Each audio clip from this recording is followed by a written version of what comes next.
Hi hello అందరికి నమస్తే. సింహాద్రి అప్పన్న సన్నిధిలో జరిగినటువంటి ఘటనకు సంబంధించి అందరికీ తెలుసు. ఎలా చనిపోయారు, ఎవరి నిర్లక్ష్యం వల్ల చనిపోయారనే విషయం ప్రపంచాన్ని మొత్తానికి తెలుసు. అయితే ఈ ఘటనకు సంబంధించి ఈ కూటమి ప్రభుత్వం మాకేమీ సంబంధం లేదు, ఇది కేవలం ప్రకృతి వైపరీత్యం వల్ల జరిగినటువంటి ఘటన, మరి ఇట్లా ఘటన జరిగినప్పుడు జగన్మోహన్ రెడ్డి అక్కడికి వెళ్ళి ఇది ప్రభుత్వం యొక్క తప్పే అని చెప్పి ఎట్లా మాట్లాడతాడు? జగన్మోహన్ రెడ్డికి శవం కనిపిస్తే చాలు ఆ శవంతో రాజకీయం చేస్తాడు, ఒక 10-15 రోజుల పాటు ఆ శవ రాజకీయాలు చేస్తూ టైంపాస్ చేస్తాడని చెప్పి జగన్మోహన్ రెడ్డి గురించి తప్పుగా వాళ్ళ ఛానల్స్లో వాళ్ళ పత్రికల్లో టీడీపీ అఫీషియల్ పేజీలో ఒక పోస్ట్ కూడా పెట్టింది. మీకు స్క్రీన్ పైన కూడా ఆ పోస్ట్ పెడతాను, ఒకసారి చూడండి. ఏమని పోస్ట్ పెట్టారంటే అఫీషియల్ పేజీలో వాళ్ళు ఎంత దారుణంగా ఉందంటే నిజంగా ప్రజల ప్రాణాలంటే అసలు నిజంగా విలువలేదు. అఫీషియల్ పేజీలో వాళ్ళు పెట్టింది ఏంటంటే ప్రకృతి వైపరీత్యం వల్ల జరిగిన ప్రమాదంతో బాధితుల పట్ల దేశమంతా సానుభూతి చూపిస్తుంటే జగన్ రెడ్డి మాత్రం శవరాజకీయం చేస్తున్నాడని చెప్పి పోస్ట్ పెట్టారు. మీకు తెలుగుదేశం పార్టీ అఫీషియల్లో పెట్టినటువంటి పోస్ట్ ఇది. కనీసం మనకు కొంచెం సిగ్గు శరమన ఉందా? ఆ పోస్ట్ పెట్టేవాడు కనీసం ఆలోచన చెయ్యాలి కదా. మనుషుల ప్రాణాలంటే లెక్క లేదా? అది ప్రకృతి వైపరీత్యం వల్ల జరిగినటువంటి ఘటననా? ఒకవేళ ప్రకృతి వైపరీత్యం వల్లనే, వర్షం వల్లనే, గాలి వల్లనే జరిగి ఉంటే కనుక పక్కన ఉన్నటువంటి గోడలు ఎందుకు కూలిపోలేదు? ఈ గోడ ఒకటే ఎందుకు కూలిపోయింది? మన 20 రోజుల క్రితం కట్టినటువంటి గోడ. కనీసం ఆ మాత్రం మన సెన్స్ లేదా? అసలు ఇక్కడ భక్తులు దేవుడిని దర్శించుకొని ఏదైతే ఇంటికి క్షేమంగా వెళ్లాల్సినటువంటి భక్తులు శవాలుగా ఎందుకు మారారు? దానికి కారణం ఏంటి? మీరే కారణం కదా. మరి వారికి సంబంధించి ఆ భక్తుల కుటుంబాలకు వాళ్ళకు ధైర్యం కల్పించాల్సినటువంటి బాధ్యత ఎవరికి ఉంటుంది? మీ పైన ఉంటుంది కదా. మీరు ఆ పని చేస్తూ ఉన్నారా? మీరు కానీ, డిప్యూటీ సీఎం గారు కానీ, మీ కుమారుడు గారు కానీ, ఇంకెవరైనా కానీ, పార్టీకి సంబంధించిన వాళ్ళు కానీ ఎవరైనా ఆ కార్యక్రమం చేశారా? లేదు. మీ పార్టీ నాయకుడు ఇంట్లో ఎవరిదో వివాహం ఉంటే అక్కడ అందరూ బిజీగా ఉన్నారు, ఎవరు పట్టించుకోలేదు. మరి జగన్మోహన్ రెడ్డి తన బాధ్యతగా అక్కడ వెళ్లాల్సిన అవసరం ఉంది కదా. ప్రతిపక్ష నేతగా మీరు అనుకోకపోవచ్చు, కానీ ప్రజలు కోరుకుంటున్నారు జగన్ గారు రావాలి, మా కష్టాలను చెప్పుకోవాలని చెప్పి. కనీసం నేను నా బాధిత కుటుంబాలు మాట్లాడిన తర్వాతనే మనలో మార్పు రాలేదా? ఒక తల్లి కన్నీళ్లు పెట్టుకుంటూ రోదిస్తూ చెప్పిందే, నా కుమారుడు తన ఓటు వేస్తూ మా ఇంట్లో కూడా ఓట్లు వేయమని చెప్తూ, బయట వాళ్ళకు ఓట్లు వేయమని చెప్తూ చాలామందికి ఎవరెవరైతే తెలిసారో వాళ్ళందరికీ ఫోన్ చేసి కూటమికి ఓట్లు వేయడని చెప్పి గెలిపించిన పాపానికి నా కొడుకును పొట్టన పెట్టుకున్నారని చెప్పి ఆమె మాట్లాడినటువంటి మాటలు, ఆ మాట వింటుంటే మీకు బాధ అనిపించట్లేదా? సిగ్గనిపించట్లేదా? ఇంత దారుణంగా పోస్ట్ పెట్టడం. ఇంకొకరు చూడండి ఎంత దారుణంగా మాట్లాడుతూ ఉన్నారో. శవం కనిపిస్తే చాలు వైసీపీకి, ఆ పార్టీ అధ్యక్షుడు జగన్ కి ఎక్కడా లేనంత ఊపొస్తుందని సెటారిక్ గా ఏపీలో చెప్పుకుంటున్నారు. ఆ విషయాన్ని జగన్ పదే నిజం చేస్తున్నారు. అయితే ప్రమాదం జరిగినప్పుడు ప్రభుత్వం తప్పంటే ఖచ్చితంగా ప్రశ్నించాలి, కానీ చంద్రబాబు వల్లేనని ప్రచారం చేయడం ఆ పార్టీ భావదారిద్ర్యానికి నిదర్శనం. ఎవరి భావదారిద్ర్యం? ఎవరు తప్పు? ఇక్కడ చంద్రబాబు నాయుడు గారు తప్పు లేదా? చంద్రబాబు నాయుడు గారు తప్పు కాకపోతే ఇంకెవరు తప్పు ఉంది? ఇక్కడ అధికారంలో ఉన్నది జగన్మోహన్ రెడ్డా? కాదు కదా. చంద్రబాబు నాయుడు గారు కదా ముఖ్యమంత్రిగా ఉన్నాడు. మరి ముఖ్యమంత్రిగా ఉన్నప్పుడు ఆయన కదా బాధ్యత తీసుకోవాలి. 20 రోజుల క్రితం గోడ కట్టి ఆ గోడ కూలిపోతే దానికి మాకు సంబంధం లేదు, ప్రకృతి వల్ల అని చెప్తారా? ప్రకృతి వల్ల జరిగిందా? అది పవిత్రమైనటువంటి పుణ్యక్షేత్రం శవాల గుట్టగా మారడానికి కారణం ఎవరు? మీరు కాదా? మీ నిర్లక్ష్యాన్ని ప్రశ్నించకూడదా? దానికి మళ్ళా శివరాజకీయం చేస్తున్నారని చెప్పి మీరు శివరాజకీయాలు చేస్తూ ఉన్నారు. ఆ పార్టీ స్టాండ్ ను ఎవరు మార్చుకోలేరు.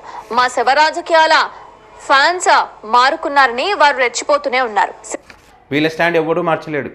దేశమంతా ఒక మాట చెప్తే వీళ్ళు ఒక మాట చెప్తుంటారు. దేశమంతా వీళ్ళ మీద దుమ్మెత్తిపోస్తూ ఉన్నారు. వీళ్ళ కారణంగా చనిపోతే ప్రకృతి వైపరీత్యం వల్ల చనిపోయారని చెప్తున్నారని చెప్పి దుమ్మెత్తిపోస్తున్నారు పబ్లిక్. దేశమంతా వీళ్ళు చెప్తున్నట్టే దేశమంతా సానుభూతి చూపిస్తుందంటే సానుభూతి చూపిస్తూ వీళ్ళ మీద దుమ్మెత్తిపోస్తూ ఉన్నారు. మీదేం ప్రభుత్వం? వచ్చినప్పటి నుంచి కూడా పుణ్యక్షేత్రాల్లో అనేక మందిని ప్రాణాలు పొట్టబెట్టుకుంటున్నారు, మీ నిర్లక్ష్యం కారణంగానే దుమ్మెత్తిపోస్తున్నారు. అది మనకు కనపడదు, దాని గురించి మనం మాట్లాడడం. వీళ్ళ స్టాండ్ మారదు. సింహాచలం ప్రమాదంలో చనిపోయిన 8 మంది సాక్షిగా వైసీపీ 10 రోజుల పాటు రాజకీయం చేసుకుంటుంది. 10 రోజుల పాటు రాజకీయం చేసుకుంటుందంట 8 మంది సాక్షిగా. ఇక సింహాచలం ఘటనలో మృతుల కుటుంబాలకు 25 లక్షల పరిహారంతో పాటు కుటుంబ సభ్యుల్లో ఒకరికి ప్రభుత్వ ఉద్యోగం ఇస్తామని ప్రకటించింది. ఈ ఘటనపై రాజకీయం చేయొద్దని, చనిపోయిన వారికి కుటుంబ సభ్యులకు అండగా నిలుద్దామంటూ ప్రభుత్వం పిలుపునిచ్చింది. అయినా సరే శవం కనిపించగానే వాలిపోయిన జగన్ ఘటన పూర్వాపరాలు తెలుసుకోకుండా ఏకంగా ₹1 కోటి డిమాండ్ చేశారు. జగన్ తన హయాంలో జరిగిన ఘటనలో తాను ఎంత పరిహారం ఇచ్చి ఆదుకున్నారో చెప్పకుండా అంతా ప్రభుత్వ తప్పిదమే అంటూ ఊకదంపుడు స్పీచ్ ఇచ్చేశారు. చూడండి, జగన్ గారి హయాంలో ₹1 కోటి ఎక్స్గ్రేషియా ప్రమాదశాత్తు ఎవరైనా చనిపోతే వాళ్ళ కుటుంబాలకు జగన్ గారు ఇవ్వడం జరిగింది అప్పట్లో. అయితే ఆ ఇచ్చిన తర్వాత కూడా దాన్ని తప్పు పడుతూ ఇంకా ఎక్కువ ఇవ్వాలి అని చెప్పి దాన్ని రాజకీయం చేసిందే వీళ్ళు, అప్పుడు శివరాజకీయం చేసిందే వీళ్ళు. ఇవే పత్రికలు ఇవే మీడియాలు ప్రకృతి వైపరీత్యం వల్ల అప్పుడు జరిగితే లేదు జగన్ వల్లే జరిగాయని చెప్పి తప్పుడు ప్రచారం చేసినటువంటి పరిస్థితి అప్పుడు. ఇప్పుడేమో వీళ్ళ నిర్లక్ష్యం వల్ల జరిగితే ప్రకృతి వైపరీత్యం వల్ల జరిగిందని చెప్పి తప్పుడు ప్రచారాలు చేస్తూ ఉన్నారు, తప్పుడు మాటలు మాట్లాడుతూ ఉన్నారు. ఇంకేం చేస్తాం ఇలాంటి వాళ్ళు ఉన్నప్పుడు చెప్పండి సమాజంలో. సో వీళ్ళు ఈ రకంగా మాట్లాడుతూ ఉన్నారు కదా. కాంట్రాక్టర్ ఏం మాట్లాడారో చూడండి. కాంట్రాక్టర్ అనేక నిజాలు బయట పెట్టాడు. ఇప్పుడు వరకు ఈ వర్క్ పక్కన పెట్టు, కింద నుంచి జరిగిన వర్క్ అన్నీ ఉంది కదా, టెస్టింగ్ చేశారా? ఎక్కడ చేశారు? ల్యాబ్ పెట్టలేదని అదే ల్యాబ్ పెట్టలేదు కాబట్టి వాళ్ళు హైర్ చేసుకోవాలి సార్. అయితే ల్యాబ్ పెట్టాలి అగ్రిమెంట్ కండిషన్ ప్రకారం, లేదా ల్యాబ్ ఏదో ల్యాబ్ ని వాళ్ళు హైర్ చేసుకుని టెస్ట్లన్నీ వాళ్ళు చేయించాలి. ల్యాబ్ హైర్ చేసుకున్నారు. ఇప్పుడు ఈ వర్క్ జరిగినప్పుడు టెస్టింగ్ చేశారా? మొత్తం 5 days అయింది కదా సార్. దీన్ని మనం చంద్రవచ్చింది అడవులు చేసాం సార్. దీని ఒకదానికి టైం లేదు సార్. 6 days 12లోనే ఇది జరిగింది సార్. యాక్చువల్లీ దీని మీద వచ్చే ట్రస్సులు ఇవి లోడ్ పెట్టేసారు. ఈ విండ్కి ఇటు ఎక్కింది సార్. పట్టుకుంటే వాటర్ ప్రెజర్ ఇటు నుండి విండ్ ప్రెజర్కి వచ్చేది సార్. దానికి చూడండి సార్, అదే వాళ్ళు ఇంకా దానికైతే 0.6 కట్టారు సార్. ఇది కొద్దిగా ఇంకా ఇది 0.75 కట్టారు సార్. కాదు సార్, అంటే మామూలు జరిగింది చెప్తాను సార్. టైం లేదు సార్, దగ్గర నేను కట్టమని ఆఫీసాను సార్. సార్కి ఉంటే పిలుస్తారు. ఇది డ్రాయింగ్ ఆఫీస్ వస్తే కట్టమని చెప్పి మీ మీద ఒత్తిడి ఎవరు చేశారు? ఒత్తిడి కదా, చందనం వచ్చింది చేయండి నేను చేశారు కదా. డిపార్ట్మెంట్ ఇల్లు అసలు తెలియదు ఏమంటారు సార్. ఇప్పుడు ఇద్దరు కూడా మామూలుగా వర్క్ చందనోత్సవానికి చేయండి అని కొన్ని అడ్డంకులన్నీ చేయండి అని రిక్వెస్ట్ చేశారు సార్. నేను కూడా వచ్చి అంటే దేవుడి కార్యక్రమం కదని దీన్ని డ్రాయింగ్ లేకపోయినా అధిగమించి చేస్తే అప్పుడు వర్క్ చేసేటప్పుడు ఏ ఇంజనీర్ వచ్చి చూసారు? స్టార్టింగ్ రోజు ఏం లేరు కానీ సార్, మిగతా రెగ్యులర్ గా ఉంటారు సార్. 5-6 రోజులు చేశారంటున్నారు కదా. మొత్తం ఎన్ని రోజులు చేశారు? మీకు ఒక 4 days లో. ఆ 4 days లో ఏ ఇంజనీర్ ఉన్నారు ఇక్కడ సైట్ లో? స్టార్టింగ్ రోజు ఏం లేదు సార్, నెక్స్ట్ ఉన్నారు 4 days. ఇంకా అప్పుడు స్టార్ట్ అవ్వలేదు 4 days సార్. పని జరిగేటప్పుడు నువ్వు లేదు. అంటే విజయవాడ క్యాంపు చెప్పండి సార్. ఎవరున్నారు? ఏ ఇంజనీర్ ఉన్నారు? ఈ సార్ ఉన్నారు సార్. స్టార్టింగ్ చేసి ఆయన లేడని లేదు సార్. ఇంటి మనం చెప్పలేం కానీ స్టార్టింగ్ రోజు లేదు సార్. వర్క్ జరుగుతున్నప్పుడు ఈయన వచ్చారు. డిఈ గారు కూడా రెగ్యులర్గా వచ్చి వస్తున్నాను సార్. దాని టైంలో మధ్యలో ఎప్పుడు ఈ గారు వచ్చి చూసి వెళ్ళారు సార్.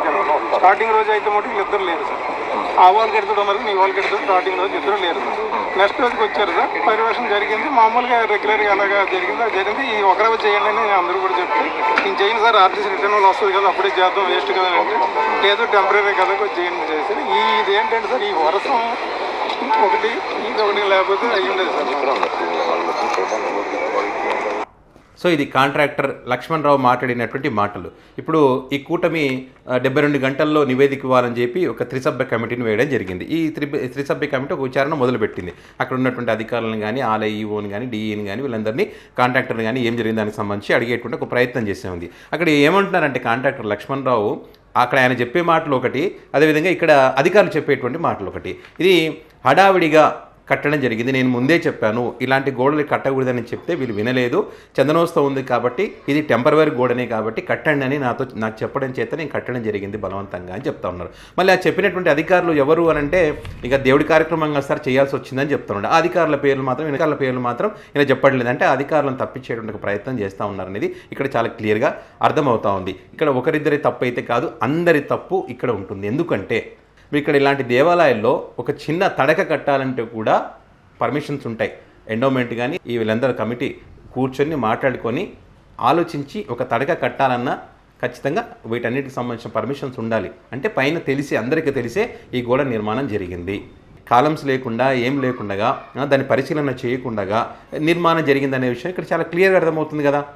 ఇంజనీరు లేడు, పాడు లేరు, ఎవరు లేరంట. లేకుండానే ఇది కట్టారు తాత్కాలికంగా కట్టింది కాబట్టి అని చెప్పి.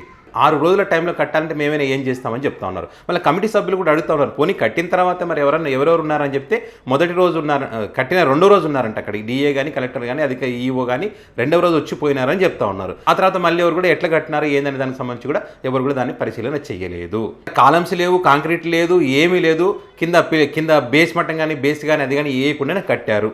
కట్టిన తర్వాత మళ్ళీ వీళ్ళు ఏదైతే టెంపరవరీ గోడనే కదా, మరి వర్షం పడుతుంది కదా, అది నిలబడుతుందా లేదా అని ఆలోచన చేయాల్సినటువంటి బాధ్యత వీళ్ళకు ఉంటుందా లేదా, అది కూడా చేయలేదని చెప్తున్నారు. ఎవరు కూడా ఆ కట్టేటప్పుడు ఒకరోజు చూశారు కానీ తర్వాత ఎవరు కూడా దీనికి సంబంధించి పట్టించుకోలేదని చెప్తా ఉన్నారు. కట్టడానికి ఒక రోజు ముందంటే, కట్టిన రోజు ఒక రోజు ముందంటే ఎంత ఉందండి, ఎంత హైట్ లేస్తుంది? 10 అడుగులు కూడా వాళ్ళు నాకు తెలిసి 1 feet లేపింటారు. అప్పుడు ఏం పరిశీలించినట్టు వాళ్ళు ఏం పరిశీలన చేయలేదు, అసలు వాళ్ళు చూడలేదు. తప్పించుకునేటువంటి ఒక ప్రయత్నం అయితే ఇక్కడ జరుగుతూ ఉంది.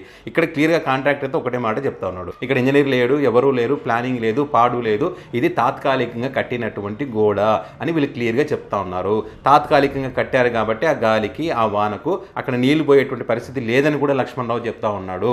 ఇక్కడ దేవస్థానానికి సంబంధించినటువంటి అధికారులు కానీ టూరిజం సంబంధించినటువంటి అధికారులు కానీ వాళ్ళు బలవంతం చేయడం వల్లే ఈ గోడ కట్టడం జరిగిందని చెప్పి చాలా క్లియర్గా చెప్తా ఉన్నాడు. అంటే ఇక్కడ వీళ్ళు తప్పిదం అయితే కనిపిస్తూ ఉంది కదా.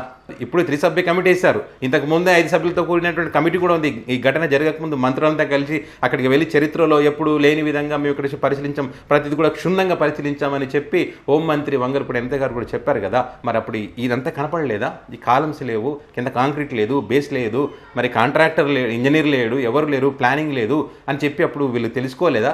తెలుసుకొని మరి ఈ గోడ అయితే ఇట్లా ఉంది కదా, మరి ఇక్కడ ఉంటే భక్తులు ఈ రూట్లో పోతే ప్రమాదం జరుగుతుంది కదా అని చెప్పి ఎందుకు ఆపలేకపోయారు? ఇన్ని తప్పులు క్లియర్గా వీళ్ళు పెట్టుకొని మళ్ళీ పైగా జగన్మోహన్ రెడ్డికి శవం కనిపిస్తే శవ రాజకీయాలు చేస్తారని చెప్పి వీళ్ళు వార్తలు ప్రచారం చేస్తారు. నిజం తెలియాలని చెప్తున్నాను నేను. ఇక్కడ ప్రభుత్వ నిర్లక్ష్యం అనేది ఇక్కడ క్లియర్ ఉంది కదా. కాంట్రాక్టర్ మాట్లాడినటువంటి మాటలు కూడా చాలా క్లియర్గా అర్థమవుతుంది కదా. మళ్ళీ పైగా రిషికొండ ప్యాలెస్ కట్టినటువంటి కాంట్రాక్టర్ వల్లే దీనికి కారణం అంట. మరి రిషికొండ ప్యాలెస్ ఎందుకు కూలిపోలేదు? ఇంతకన్నా పెద్ద పెద్ద వాన్లు వచ్చినాయి కదా, మరి ఎందుకో గోడలు కానీ పిల్లర్స్ కానీ ఎందుకో పడిపోలేదు? అద్భుతంగా కట్టారు కదా. మళ్ళీ అంటే జగన్ గారి హయాంలో ప్రతిదీ కూడా పరిశీలించి నిర్మాణం చేపడతారని చెప్పి మీరు ఒప్పుకుంటున్నట్టు కదా. అదే కాంట్రాక్టర్ మీ హయాంలో గోడ కడితే కూలిపోయిందంటే మరి మీరు పర్యవేక్షణ లేదన్నట్టే కదా. ఇక్కడ అర్థం కానిది ఏంటంటే ఇంత హడావిడిగా తాత్కాలికమైనటువంటి గోడ ఎందుకు కట్టారనేదే అర్థం కాదు. అంత అర్జెంటుగా ఇది కడితేనే ఈ కార్యక్రమం నడుస్తుండడానికి కూడా ఏం లేదు ఇక్కడ. అంటే ఒక కార్యక్రమం జరుగుతున్నప్పుడు డబ్బులు జోలలో నింపుకోవడం కోసం ఈ అధికారులంతా కలిసి ఏదో ఒక గోడ నిర్మించాలి, డబ్బులు తీసుకోవాలని ఒక ప్రయత్నంలో భాగంగా ఎంత జరిగినట్టుగానే నాకు అనిపిస్తూ ఉంది. నిజంగానే స్టాండర్డ్ ఈ గోడ ఖచ్చితంగా అవసరం అనుకున్నప్పుడు ఖచ్చితంగా దాని ప్లాన్ ప్రకారం ఇంజనీర్ పిలిపించి కడతారు కదా. సో ఇక్కడ కాంట్రాక్టర్ లక్ష్మణరావు కూడా మరి ఇక్కడ ఇంజనీర్ లేదు, కాలమ్స్ లేదు, ప్లాన్ లేదు, పాడు లేదని చెప్పి ఆయన కూడా చెప్పినటువంటి పరిస్థితి.